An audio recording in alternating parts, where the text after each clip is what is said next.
Hey everyone, my name's Kevin. I'm here to talk about the Wealthfront Cash Account, why I think it's an account that you should not get. Now, I make videos like this every week about real estate, personal finance, investing, and a whole host of other things. So if you like it, consider subscribing and like this video. Now, let's get into it. So what is a Wealthfront Cash Account? Well, first off, Wealthfront is a company that's venture capital backed and has billions and billions of dollars in deposits. They're typically known as a robo-advisor platform, and I'm going to get into that a little bit later.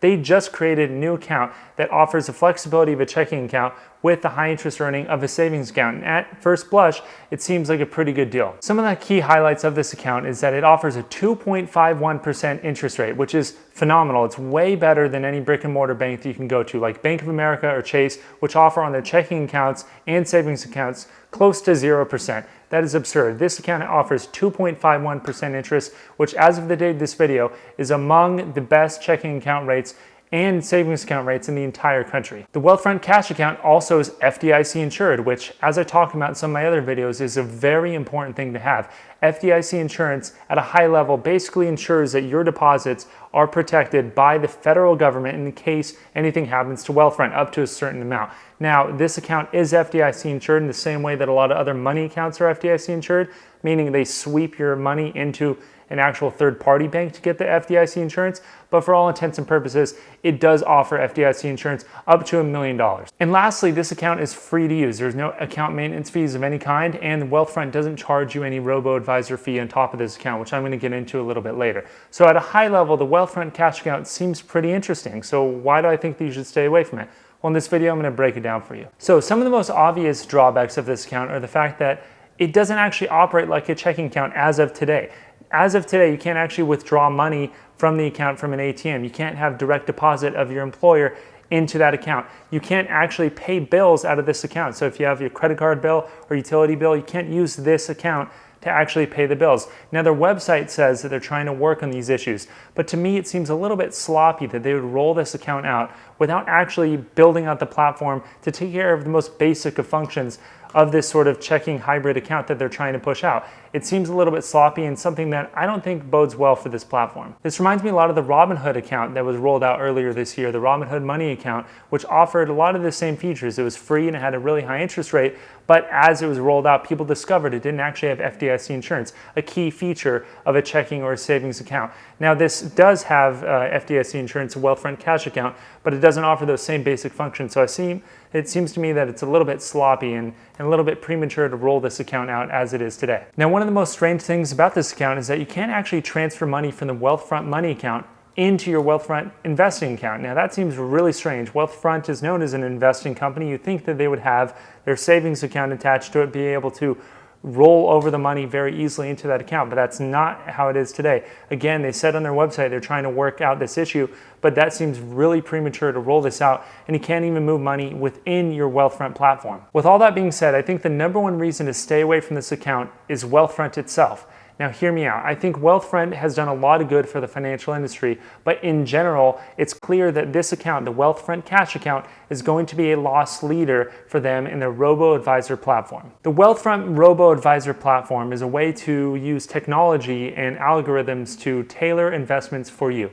Now, Wealthfront has more or less pioneered the robo-advisor platform, and it's become kind of useful and definitely revolutionary for the financial services industry. The key component of this is that it's hands-off for you. You simply tell them how much risk that you want to take and what your goals are, and they take care of all the investments for you. They charge a 0.25% assets under management fee against all of your assets under management, which may seem like a little bit, but as I'm going to get into, can amount to a substantial amount of money. Under the Wealthfront robo-advisor platform, you give your money to them and they take care of it all. So therein lies kind of the issue. If you give someone else your control of your money and you give them agency and you let them be able to handle all of your investing for you, you become beholden to them. If you don't take an active role in understanding your finances and trying to learn more and more about them as you go on. So that 0.25% will eat away at your returns over the long period of time. As I discussed in some of my other videos, expense ratios or management fees are things that you can control that will substantially impact the performance that your investments will have over the long period of time. For example, if you had your IRA and your 401k and a couple other accounts over at Wealthfront and it had collectively about $1 million into it, that 0.25% would amount to a couple $100 every single month that you pay to Wealthfront, regardless of how your investments do.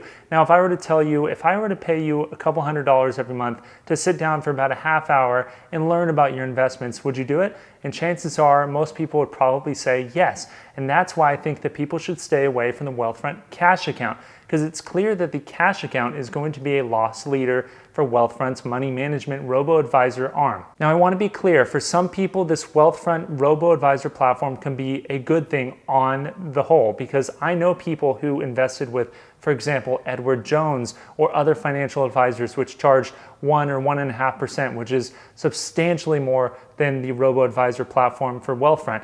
And I'm sure a lot of people doing the robo-advisor platform at Wealthfront have had some success, and they've been able to outperform because they don't get into their investments day to day. They don't have the fear of the market driving their investment choices.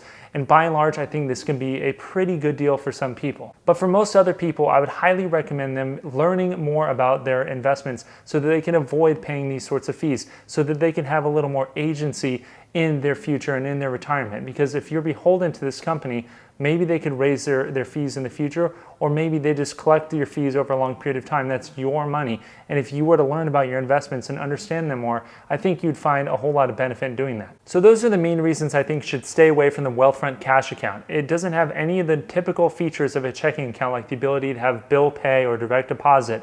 And it's clear it's going to be a loss leader for the robo-advisor platform.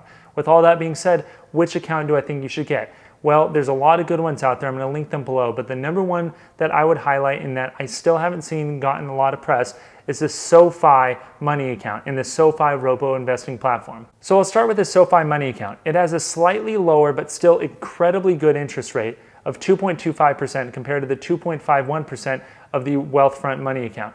Now, this is a phenomenal interest rate, as I said before, and it's way, way better than all other accounts out there, with the exception of maybe a few from some obscure people. But the SoFi Money account is a whole lot better than the Wealthfront Cash account for a few other reasons. First off, it's exactly like a checking account. You can get ATM withdrawals, and in fact, they reimburse you for any ATM withdrawals at any place at any time, as long as it's a Visa-powered ATM.